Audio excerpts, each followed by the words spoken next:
as crenças, elas são enraizadas dentro da gente desde o momento que nós somos gerados, tá? Desde quando você tá dentro da barriguinha da sua mãe tá depositando em você coisas que ela acredita e que ela aprendeu. E aí você cresce ouvindo coisas, e essas coisas vão programando quem você é. Então eu vou continuar aqui com o exemplo do dinheiro, mas existem diversas outras crenças, como crenças de não merecimento, crença de incapacidade, a crença de escassez, de abandono, enfim, existem diversas, né? De autoimagem, de que você não quer bonita o bastante, de insuficiência. Então, eu vou continuar aqui com a crença do dinheiro, porque eu acredito que seja a que mais traz compatibilidade entre a gente, né? De uma maneira geral. Eu acredito que quase todo mundo, para não dizer todo mundo, tem crenças com relação ao dinheiro. Então, eu ouvia muito isso, que eu comentei no outro vídeo, que dinheiro não traz felicidade, que dinheiro demais é pecado, que dinheiro não cai do céu. Ah, você tá achando que dinheiro é fácil? Então, eu cresci muito com isso. E isso batia de frente com tudo que eu sempre sonhei. Porque se eu quisesse viajar, se eu quisesse viver uma vida diferente, que era o que eu sempre quis, e hoje eu trabalho para isso, eu teria que ter dinheiro. Então, como é que eu vou ter todo o dinheiro que eu preciso para viver a vida que eu quero se dinheiro não cai do céu? Se dinheiro não é fácil, como é que eu vou conseguir? Simplesmente não consigo, né? Porque é isso que acontece com a gente. A gente vai vendo os nossos sonhos e os nossos objetivos assim, ó, ralo abaixo. Porque você vai vendo que você simplesmente parece não ser capaz de realizar nada daquilo. E é quando as crenças vão acabando assim com você. As crenças, e é tão assim doido, e ao mesmo tempo faz tanto sentido, que as crenças estão tão enraizadas dentro da gente que você sequer percebe como elas agem no seu dia a dia. Elas agem em você quando você vai pagar uma conta, elas agem quando você vai ao mercado, quando você vê alguém que comprou algo extremamente caro e você pergunta, meu Deus, como é que essa pessoa teve coragem de pagar isso numa bolsa? Como é que essa pessoa teve coragem de pagar isso num carro?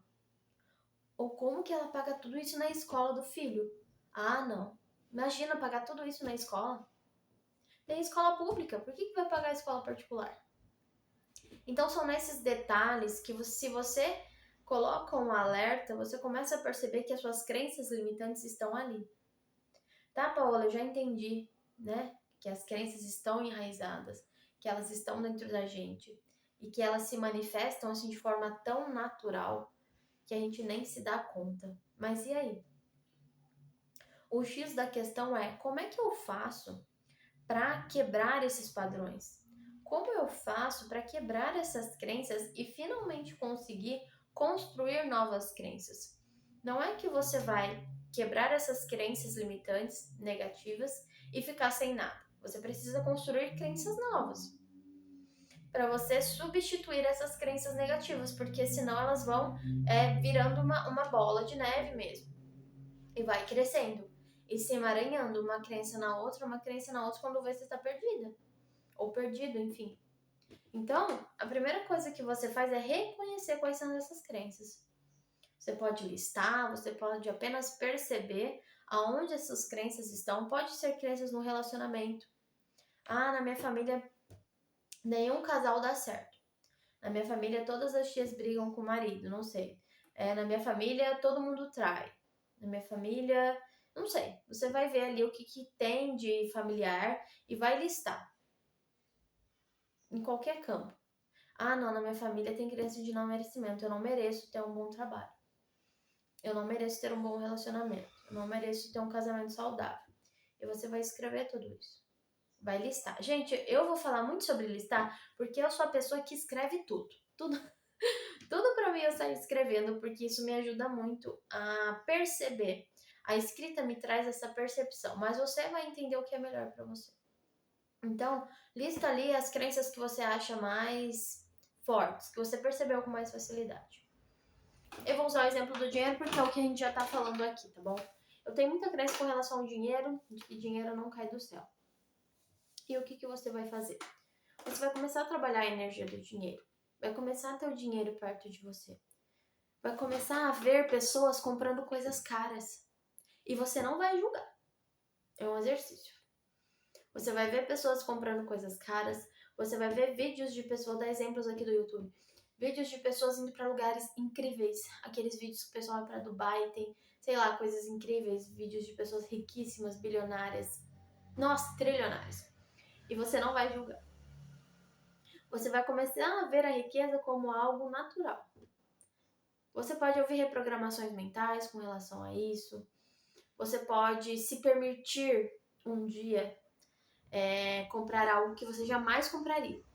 Você vai no mercado, você vai comprar alguma coisa que você jamais compraria. Isso aconteceu comigo, vou dar o meu exemplo, né? Sempre vou usar o meu case, vou falar isso pra vocês. Eu sou o meu maior case. E eu sempre gostei de Milka. Sabe aquele chocolate Milka? Mas eu não tinha coragem de comprar. Eu não tinha coragem de comprar Milka, porque eu achava caro. Então eu sempre comprava o mais baratinho, era o Trento, que é uma delícia, mas comprava o mais baratinho. E aí teve um dia que eu ganhei do meu marido e da minha filha um Milka gigante, gente. Um Milka gigante. E aquilo me cresceu os olhos, porque eu falei, poxa vida, eu ganhei um Milka. E era um Milka delicioso. Gente, era um Milka enorme. E eu sei que para a maioria de vocês pode parecer algo extremamente simples. Mas para mim, aquilo era um divisor de águas, porque eu achava o Milka caro.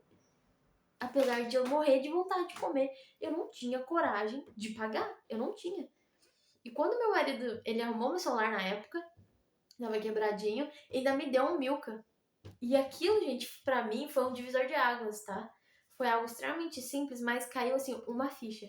E a hora que eu provei, nós dividimos, nós comemos o Milka e aquilo dentro de mim, falei, meu Deus, eu mereço esse chocolate. Eu mereço pagar por esse chocolate. E depois disso a gente comprou outros e outros. E o Milka ele se tornou algo comum. Virava e mexia a gente comprava um Milka. Então, o Milka, vou estar usando o exemplo do chocolate para exemplificar para você, mas o Milka deixou de ser algo que eu nunca compraria. O Milka deixou de ser algo que eu jamais teria coragem de comprar, sendo que existem outras marcas que atendem a minha vontade de comer um doce. Mas ele deixou de ser algo inalcançável para ser algo que eu comia com a minha família. Então, essa foi uma forma de eu quebrar crenças com relação ao dinheiro. Outra coisa, às vezes você vai no mercado e compra o mais barato. Sabe o que eu aprendi? Eu aprendi a ler o rótulo das embalagens. Então, às vezes eu vou comprar, vou dar um exemplo do molho de tomate, porque é algo que eu sempre faço. Tem um molho de tomate específico que eu gosto. E se às vezes eu vejo que ele não tem, eu gosto dele porque ele só tem tomate. É só tomate. Então, às vezes você vai ver atrás e tem trocentas mil coisas. Por mais barato que seja, você não compra, porque ele não é mais molho de tomate aquilo. É uma mistura. E aquela mistura sequer é um alimento. Então, isso foram maneiras. Eu tô usando o exemplo do mercado porque são coisas cotidianas, tá bom? Mas você vai usar e você vai saber maneiras de trabalhar isso que exemplifique melhor para você. Então, mesmo sendo mais barato, muitas vezes a gente aqui em casa não compra, porque a gente criou esse hábito de ver o rótulo. E esse sequer é um alimento, eu não vou trazer. Pode ser mais barato que for, mas eu não vou trazer. Então, aos poucos eu fui trabalhando essa questão do dinheiro. Aos poucos, essa questão do dinheiro foi ficando mais leve, mais tranquila. Não que ainda não hajam desafios. Não que vira e mexe apareça ali a pontinha da crença do dinheiro. Vira e mexe aparece ali um padrãozinho. E o que a gente faz? Quando a gente reconhece, a gente consegue combater. Não permitir que aquilo tome conta de novo. Porque imagina, você abriu espaço para uma crença nova, para uma crença de abundância, de prosperidade. Aí vem a bendita da crença limitante, você dá espaço para ela de novo? De maneira nenhuma. Então, principalmente nesse início de desprogramação de crença limitante, é muito importante o trabalho de policiamento. Você realmente se policiar e perceber que vão ter momentos em que você vai trazer as crenças. Trazer as crenças para você sem sequer perceber. Porque imagina só, você viveu a vida toda pensando de uma maneira. E aí de uma hora para outra você começa a pensar de outra maneira, a sua mente não vai aceitar isso bem. E a primeira coisa que a sua mente vai fazer é começar a te sabotar. Aliás, a autossabotagem é um assunto muito interessante que eu vou trazer pra gente conversar qualquer dia sobre isso. Quando a gente começa a mudar o nosso padrão de mentalidade, a primeira coisa que acontece é a autossabotagem. Isso por conta da nossa reprogramação, da nossa programação mental, daquilo que foi reforçado durante toda a nossa vida. Entender que por mais que doa, a gente está acostumado com isso. Por mais que passar por dificuldades financeiras não seja confortável, nós estamos acostumados. E a mente quer o quê? A mente quer conforto. Então ela vai fazer com que você pense que, por mais que seja desconfortável, você ainda conhece aquela realidade. Por pior que seja, você conhece. Então é melhor você viver com aquilo que você conhece do que você tentar viver algo novo com algo que você não conhece. Com algo que vai fazer com que você se esforce, a mente não quer se esforçar. A mente quer continuar com os mesmos padrõezinhos, as mesmas ligações nervosas e neurais, não quer fazer ligações novas porque dá trabalho, gasta energia. E a sua mente, o seu cérebro não quer isso, ele quer conforto. Ele quer tudo mais fácil, então ele vai fazer com que você volte para da onde você saiu. E esse é o trabalho mais difícil, gente, na quebra de crenças. É você estar firme ali, ó, todo dia reforçando, todo dia reforçando. Então, é o policiamento. E sempre que você tiver essa, porque vão existir momentos que você vai voltar para as crenças limitantes e você não vai nem perceber de algo tão automático que é. E não se culpe por isso, tá bom? Porque acontece mesmo. É um processo. Mas sempre que você perceber que você está fazendo algo que você já não quer mais, é um padrão que você não quer mais reforçar, pega isso pra você. Quebra esse padrão. Ah, não, eu tô fazendo tal coisa, eu não vou fazer. Eu não vou levar esse molho do tomate. Ah, não tem qual eu gosto, então não vou levar esse barato. Eu não levo nenhum, mas eu não vou levar esse.